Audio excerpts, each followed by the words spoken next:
علیکم ورحمۃ اللہ وبرکاتہ۔ میں ہوں حافظ نفیس عباسی اور آپ دیکھ رہے ہیں ڈیلی اے جے کے۔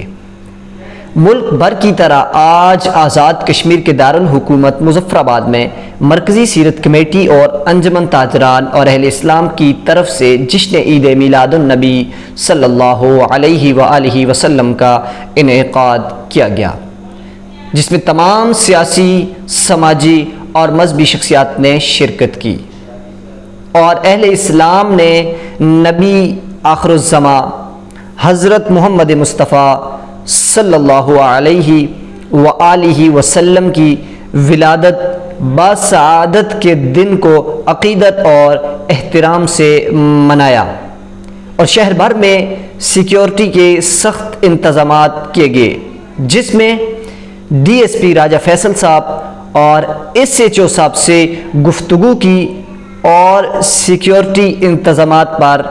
بریفنگ لی۔ سحر کا وقت تھا، معصوم کلیاں مسکراتی تھی، ہوائے خیر مقدم کے ترانے گنگناتی تھی، ابھی جبریل بھی اترے نہ تھے کعبے کے منبر سے کہ اتنے میں صدا آئی ہے عبداللہ کے گھر سے،